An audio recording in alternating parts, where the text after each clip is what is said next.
God's food channel చూస్తున్న మీ అందరికీ త్వరలో రాబోతున్న యేసుక్రీస్తు పరిశుద్ధ నామంలో శుభాలు వందనాలు తెలియజేస్తున్నాను. వీళ్ళరా ఇంతవరకు ప్రకటన గ్రంథంలో ఉండే 12 అధ్యాయాలని మనం తెలుసుకున్నాము. ఈరోజు ఈ వీడియోలో ప్రకటన గ్రంథం యొక్క 13వ అధ్యాయాన్ని ధ్యానం చేయడానికి ప్రయత్నం చేద్దాం. ఈ 13వ అధ్యాయంలో 1 నుండి 18 వచనాలు కలవు. ఈ 18 వచనాలను కూడా వచనం మనం ధ్యానం చేయడానికి ప్రయత్నం చేద్దాం. వీళ్ళరా ఈ యొక్క 13వ అధ్యాయంలో 1 నుండి 10 వచనాలు మొదటగా చూద్దాం. ఇక్కడ చూసినట్లయితే మొదటి వచనం నుంచి, క్రూర మృగము సముద్రంలో నుండి పైకి వచ్చుట చూచితిని అని భక్తుడు దర్శనంలో చూస్తున్నట్టుగా చెప్తా ఉన్నాడు. క్రూర మృగము సముద్రం నుండి పైకి వచ్చుట నేను చూచాను. క్రూర మృగము అనగా ఏంటి? క్రూర మృగం అనగా బైబుల్ సెలవిస్తా ఉంది యాంటీక్రైస్ట్. అంత్యక్రీస్తు అనే వాడికి మరొక పేరంటే క్రూర మృగము. ఈ మృగము ఎక్కడి నుండి వచ్చిందంట? సముద్రములో నుండి పైకి వచ్చిందంట. సముద్రము అనగా జలములు. అదే ప్రకటన గ్రంథము 17వ అధ్యాయము 15వ వచనం చూసినట్లయితే జలములు అనే మాటకు జనములు అనే వివరణ ఇవ్వబడింది. అలాగే 17వ అధ్యాయము 1వ వచనం చూసినట్లయితే విస్తార జలముల మీద కూర్చున్న మహావేశ్య అని కూడా రాయబడింది. అంటే ఎక్కడెక్కడైతే జలములు అనే మాట ప్రస్తావించబడిందో ఆ జలములకు ఇంకో అర్థం ఏంటంటే జనములు అనగా ఈ క్రూర మృగము దేనిలో నుంచి వచ్చిందంటే జనములలో నుంచి, అంటే అన్య జనముల్లో నుండి ఒక రాజు అంత్యకాలంలో వాడు పుడతాడు అనేదానికి సాదృశ్యంగా ఉంది. ఈ యొక్క అంత్యక్రీస్తు అనగా ఈ క్రూరమృగం యొక్క లక్షణాలు ఏంటంటే దానికి 7 తలలు కలవు, 10 కొమ్ములు ఉన్నాయంట. ఈ 7 తలలు దేనికి సూచనగా ఉన్నాయంటే 7 రాజ్యాలు అనగా 7 దేశాలు అనుకోవచ్చు. ప్రకటన గ్రంథం 17వ అధ్యాయం 9వ వచనం చూసినట్లయితే ఆ యొక్క 7 తలలు దేనిని సూచిస్తున్న విషయాన్ని అక్కడ మనకి తెలియపరచబడుతుంది. ఈ 7 తలలు మీదంట దేవదూషణకరమైన పేర్లు ఉండెను అని రాయబడింది. అయితే ఈ యొక్క 7 తలల్లో ఒక దానికి చావు దెబ్బ తగిలినట్టు ఉండెను. అది మానిపోయిన గనక భూజనులందరూ ఆ మృగము వెంట వెళ్ళుచు ఆశ్చర్యపడుచుండిరి. అనగా ఆ ఉన్న 7 రాజ్యాల్లో అనగా ఒక 7 దేశాలలో ఒక దేశానికి భయంకరమైన నష్టం, అది యుద్ధం వలన కరువు వలన చావు దెబ్బ తగులుతుంది. అయితే ఆ చావు దెబ్బ తగిలిన ఆ దేశము లేదా ఆ రాజ్యము మరలా పుంజుకొని మరలా లెగిస్తుంట. అలా ఎప్పుడైతే ఆ యొక్క రాజ్యం లెగిస్తుందో అప్పుడు అంట ఈ ప్రపంచంలో ఉండే జనులందరూ ఆ యొక్క స్థితిని చూసి జనులందరూ ఈ మృగముతో సాటి ఎవడు, దానితో యుద్ధము చేయగలవాడెవడు అని చెప్పుకొనుచు మృగమునకు మరియు దానికి అధికారం ఇచ్చిన ఘట సర్పమునకు నమస్కారం చేసిరి. అంటే ఇంత చావు దెబ్బ తగిలిన, ఇంత పడిపోయిన స్థితిలో నుంచి కూడా ఈ యొక్క రాజ్యము లేచిందంటే ఇది ఎంత గొప్పది, ఎంత బలమైన రాజ్యము. కాబట్టి ఈ రాజ్యానికి అధిపతిగా ఉన్న ఈ అంత్యక్రీస్తే గొప్పవాడు దేవుడుగా భావించి ఆ దినములలో జనులందరూ కూడా ఆ అంత్యక్రీస్తుని, ఆ క్రూర మృగాన్ని వెంబడిస్తారంట. అంతేకాదని దానికి అధికారం ఇచ్చిన ఘట సర్పం అనగా సాతానికి కూడా నమస్కారం చేస్తారని దేవుని వాక్యం సెలవిస్తా ఉంది. అలాగే చూసినట్లయితే ఆ క్రూర మృగం ఇంకొక లక్షణం ఏంటంటే 10 కొమ్ములు ఉన్నాయంట. ఈ 10 కొమ్ములు దేనిని సూచిస్తున్నాయంటే 10 మంది రాజులు, అంటే ఆ యొక్క 7 రాజ్యాలు లేదా 7 దేశాల నుండి వచ్చిన 10 మంది రాజులు లేదా అధిపతులను సూచిస్తా ఉన్నాయి. అదే ప్రకటన గ్రంథం 17వ అధ్యాయం 12వ వచనం చూసినట్లయితే మనకి ఈ 10 కొమ్ముల గురించి వివరణ తెలియపరచబడుతుంది. అంటే ఈ 10 కొమ్ములు, అలాగే ఆ యొక్క 10 కొమ్ముల పైన అంటే 10 కిరీటాలు ఉన్నాయంట. 10 కిరీటాలు దేనికి సూచిస్తున్నాయంటే ప్రతి కిరీటం కూడా అధికారానికి సూచిస్తుంది. అంటే ఆయా రాజులకి ఆయా కాలంలో ఇవ్వబడిన అధికారాన్ని తెలియజేస్తుంది పిల్లగా. అలాగే దాని రూపాన్ని కూడా ఇక్కడ భక్తుడు వివరిస్తా ఉన్నాడు. దాని రూపం అంటే ఎలా ఉందంట? చిరుత పురిని పోలి ఉన్నది. దాని పాదములు ఎలుగుబంటి పాదాలు, దాని నోరు సింహపు నోరు వంటిది. మనకి ఈ యొక్క చిరుత పులి, ఈ ఎలుగుబంటి, ఈ యొక్క సింహము అనే విషయాలు మనకు దానియేలు గ్రంథంలో కనిపిస్తాయి. దానియేలు చూసిన దర్శనంలో మనకు 4 రాజ్యాల కోసం ప్రతిమ గురించి మనం ధ్యానం చేసినప్పుడు దానియేలుకు దర్శనంలో ఒక ప్రతిమ కనబడుతుంది. దానికి తల అనేది బంగారంగా, అలాగే ఈ రొమ్ములు అనేవి వెండితోను, అలాగే కాళ్ళు అనేవి ఇత్తడితోను, పాదములు అనేవి ఇనుము మట్టితో ఆ లక్షణం కనిపిస్తాయి కండి. అందులో మొదటి రాజ్యం బబులోను, తర్వాత మాది పారసీకులు, తర్వాత గ్రీకులు, తర్వాత రోమియులు. ఇది దానియేలుకు కనబడిన దర్శనం. అంటే దానియేలు యొక్క ఆర్డర్ ఏమంటే మొదట సింహము అంటే బబులోను రాజ్యం సింహంతో పోల్చాడు. తర్వాత మాది పారసీకులు ఎలుగుబంటి రాజ్యం. అలాగే మూడోది గ్రీకులు అంటే చిరుతుపులి. కానీ ఇక్కడ యోహాను ఉండే కాలం రోమా కాలం కాబట్టి ఈ యొక్క దానియేలు క్రమానికి వ్యతిరేకమైన క్రమంలో ఎవరు యోహాను భక్తుడని యోహాను తెలియజేస్తా ఉన్నాడు. అంటే ఆ యొక్క అంత్యక్రీస్తు రాజ్యం ఎలా ఉంటుందంటే గ్రీక్ అంటే అలెగ్జాండర్ అంట 11 సంవత్సరాల్లో ఈ ప్రపంచంలో 70-80% యొక్క దేశాన్ని ఆక్యుపై చేసాడంట, అంటే స్వాధీనపరుచుకున్నాడు. అంత వేగంగా అంత్యక్రీస్తు అనేవాడు ఈ ప్రపంచాన్ని స్వాధీనపరుచుకుంటాడు. వీళ్ళరా ఇప్పుడు మనం టెక్నాలజీని బట్టి చూసినట్లయితే ఎంత ఈజీగా ఈ ప్రపంచాన్ని కంట్రోల్ చేయొచ్చు. మన డేటా అంతా కూడా ప్రభుత్వాల దగ్గర ఉంది. కాబట్టి ఈ యొక్క ఆల్రెడీ రెడీమేడ్గా ఉన్న డేటాను తీసుకునే వాడు ప్రతి ఒక్కరిని కంట్రోల్ చేసే అవకాశం ఉంది, స్వాధీనపరుచుకునే అవకాశం ఉంది. వాడి పాదములు ఎలుగుబంటివి అంటే వాడికి ఎటువంటి సైన్యం ఉంటుందంటే అంత్యక్రీస్తుకి మాది పారసీకుల కంట బలమైన సైన్యం, ఎక్కువ సైన్యం కలిగిన రాజ్యం అంట. అంత సైన్యం ఉంటుంది. ఆ సైన్యంతో వాడు చాలా క్విక్గా ఈ ప్రపంచాన్ని స్వాధీనపరుచుకొని ప్రజలని ఏళ్ళని ఆరంభిస్తాడు. ఇవన్నీ ఎప్పుడంటే అంత్యకాలంలో 7 శ్రమల కాలంలో జరిగే సంభవాలు. 3 సింహపు నోరు వంటిది. సింహం అంటే వారికి బలమైన అంటే బబులోనులకు ఎటువంటి అధికారం అయితే ఉందో అటువంటి బలమైన రాజ్యంగా అంత్యక్రీస్తు రాజ్యము అంత్యదినాల్లో ఉండబోతోంది పిల్లరా. అయితే వాడికి దేవదూషణకరమైన ఆ పేర్లు కనుగండి. వాడికి ఆ నోరుతో, ఆ సింహపు నోరు వంటి బలమైన నోరుతో డంబపు మాటలను దేవదూషణలు పలుకు నోరు వాడికి ఇవ్వబడిందట.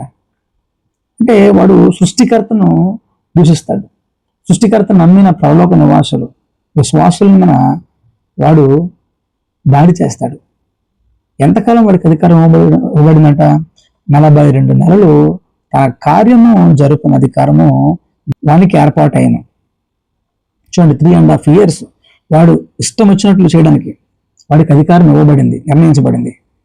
గనుక ఆ 3.5 సంవత్సరాలు లేదా 42 నెలల్లో వాడు దేవుని దూషించుటకును, ఆయన నామాన్ని, ఆయన మందిరాన్ని, పరలోక నివాసులను దూషించుటకు తన నోరు తెరిచెను. చూడండి, వాడు దేవుణ్ణి, దేవుని పిల్లల్ని, దేవుని సంఘానికి వ్యతిరేకంగా వాడు పనిచేస్తాడు. ఎలా పనిచేస్తాడంటే ఆ కాలంలో వాడు పరిశుద్ధులతో యుద్ధము చేసి వారిని జయింప అధికారం ఇవ్వబడనని ఇక్కడ లేఖనం సెలవిస్తుంది కదా. అంటే వాడు ప్రతి జనం మీద అధికారం ఇవ్వబడతాడు. వాడికి భూమి మీద ఉండే సమస్త జనుల మీదకి వాడు పరిశుద్ధులతో, అంటే ఆ కాలంలో 5 శ్రమల కాలంలో సంఘం ఎత్తబడిగా మిగిలిన వారిలో ఎవరైతే ప్రభు కొరకు నిలబడతారో, ప్రభు కొరకు తమ జీవితాలని మార్చుకుంటారో ఆ దినాల్లో వాడు వాళ్ళని చంపుటకు, అంటే వారిని ఏమైనా చేయుటకు అధికారం ఇవ్వబడింది. భూ నివాసులలో గొర్రెపిల్ల జీవగ్రంథమందు ఎవరి పేరు బడలేదో వారందరూ ఆ మృగముకు నమస్కారం చేయదునంట. ఎవరి పేరైతే దేవుని జీవగ్రంథంలో రాయబడలేదో ఈ భూమి మీద సమస్త జనులు వాడికి నమస్కారం చేస్తారు. ఆ 42 నెలల కాలంలో వాడు ఈ యొక్క ప్రజలు ఎవరంటే దేవుని కొరకు ఆ సమయంలో నిలబడిన వారు, విశ్వాసంతో ఉండిన వారిని వాడు ఏమైనా చేయగలడంట. వాడు కావాలంటే జైల్లో పెట్టగలడు, ఖడ్గం చేత వాడు చంపగలడు, గన్నుతో కాల్చగలడు, ఏదైనా వాళ్ళని చేసే అధికారం, ఎందుకంటే పరిశుద్ధులతో యుద్ధం చేసి వారిని జయింప అధికారం వాడికి ఇవ్వబడను. సో కాబట్టి అటువంటి సమయంలో ఎవరైతే దేవుని కొరకు నిలబడతారో వారికి లైఫ్ అండ్ డెత్ ఇష్యూ అన్నమాట. దేవుడు కావాలి అంటే ప్రాణం వదులుకోవాలి, ప్రాణం కావాలంటే దేవుడిని వదులుకోవాలన్నమాట. కాబట్టి ఇందులో పరిశుద్ధుల ఓర్పు కనబడుతుంది. సో ఆ కాలంలో ఎవరైతే విశ్వాసంలో ఉంటారో వాళ్ళకి చాలా పెద్ద ఛాలెంజింగ్.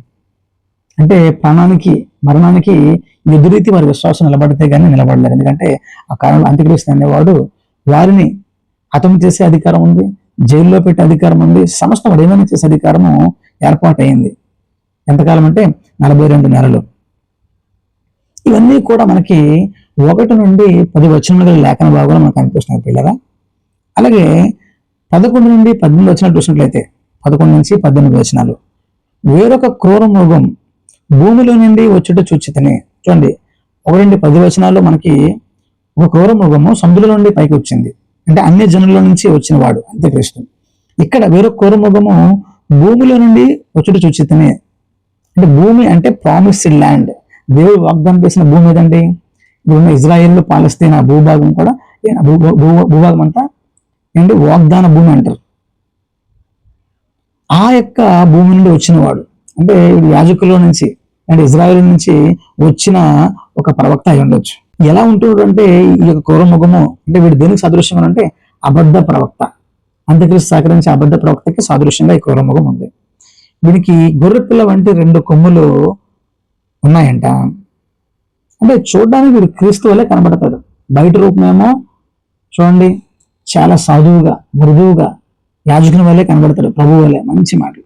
కానీ వాడు అంతరం ఘట సర్పం వల్లే మాట్లాడుచుండను.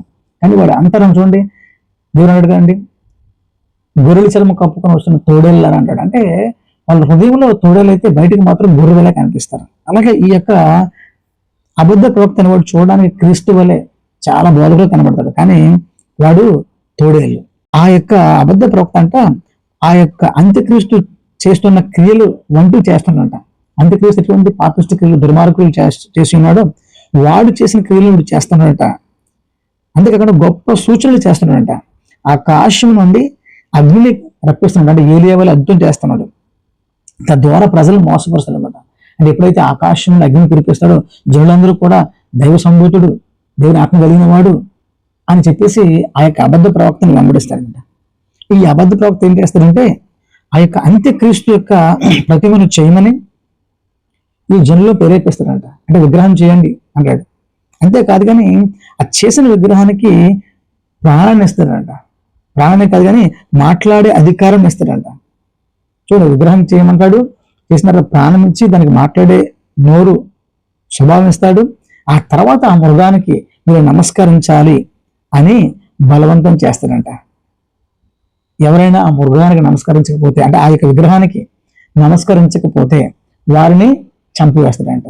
హతము చేయనట్లు దానికి అధికారం ఇవ్వబడును. అంతేకాదు కానీ ఆ మృగం పేరట, అంటే అనగా అంత్యక్రీస్తు పేరట ఒక ముద్ర ఉంటుందట, ఒక సంఖ్య ఉంటుందట. ఆ ముద్ర గాని సంఖ్య గాని వేయించుకోమని ప్రేరేపిస్తాడంట, అంటే బలవంతం చేస్తాడంట. అంటే చేతి మీద కానీ నుదుటి మీద కానీ ఆ ముద్ర లేదంటే సంఖ్య. ఆ సంఖ్య అంటే ఎవరు వేసుకుంటారట? ప్రతి ఒక్కరూ వేసుకోవాలంట. ఈ భూమి మీద బ్రతకాలి, కొద్దివారైతేనేమి గొప్పవారైతేనేమి, ధనికులైతేనేమి దరిద్రులైతేనేమి, చిన్న లేదు పేద లేదు, ఈ దేశమని లేదు ఆ దేశమని లేదు, ప్రతి ఒక్కరూ కూడా ఆ ముద్ర కానీ ఆ సంఖ్య కానీ వారి యొక్క నుదుటి ఎందు కానీ నొసటి ఎందు కానీ చేతి మీద కానీ కుడి చేతి మీద కానీ వేసుకోవాలి అని ఈ యొక్క వేరొక క్రూరముఖం అనగా ఈ అబద్ధ ప్రవక్త ఈ జనులను బలవంతం చేస్తానంట. ఆ యొక్క సంఖ్య ఏంటంటే ఇక్కడ ఉంటుంది, బుద్ధి గలవాడు మృగం యొక్క సంఖ్యను లెక్కింపనేమో, అది ఒక మనుష్యుని సంఖ్యయే. ఆ సంఖ్య ఏంటంటే 666. చూడండి, మొదటి క్రూరముఖము క్రూరమైన పనులు చేసినాడు, పరిశుద్ధులతో యుద్ధం చేసి పరిశుద్ధుల్ని శ్రమల పాలు చేసి జైల్లో పెట్టి వాళ్ళని చంపి క్రూరంగా ప్రవర్తిస్తే, ఈ రెండో క్రూరముఖం ఏదైతే ఈ యొక్క సేవకుని వలె ఒక ప్రవక్త వలె వచ్చిన ఈ క్రూరముఖం అబద్ధ క్రీస్తు వీడు సూచక్రియలు చేస్తూ దేవుని వలె మాట్లాడుతూ ఆ యొక్క అంత్యక్రీస్తుని ప్రజలందరూ నమ్మినట్లుగా వాడికి నమస్కారం చేసినట్లుగా వాడి ముద్ర వేసుకుంటున్నట్లుగా ఎలా ఈ జనులను ప్రేరేపిస్తున్నారో మనం చూడొచ్చు పిల్లరా. కాబట్టి 1 నుండి 10 వచనముల లేఖన భాగము క్రూరముఖము సముద్రంలో నుండి వచ్చిందండి, అనగా అంత్యక్రీస్తు సాదృశ్యము. తర్వాత 11 నుంచి 18 వచనాల్లో వేరే క్రూరముఖము భూముల నుండి వచ్చిందనగా ఇక వాగ్దాన భూమి నుండి వచ్చినాడు. అంటే వీడు వాగ్దానం యొక్క భూమి అంటే ఇజ్రాయేలు నుంచి వస్తాడు అనమాట.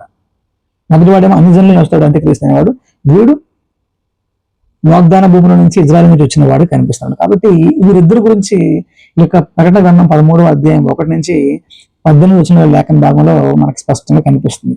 కాబట్టి పిల్లరా, ఈ యొక్క భయంకరమైన ఈ యొక్క అంత్యకాలంలో ఏర్పడే ఈ భయంకరమైన దినముల్లో మనం ఉండకుండానట్లు దేవుడు మనకి ఇచ్చిన అవకాశం బట్టి నేడే రక్షింపబడి ఆ అంత్యక్రీస్తు రాకడకు ముందే మనం సంఘంలో ఎత్తబడిన వారిగా ఉంటే ఆ భయంకరమైన శ్రమల్లో మనము ఎటువంటి పరీక్షలు ఎదుర్కోవాల్సిన అవసరం లేదు, ఎటువంటి శ్రమలు సహించవలసిన అవసరం లేదు.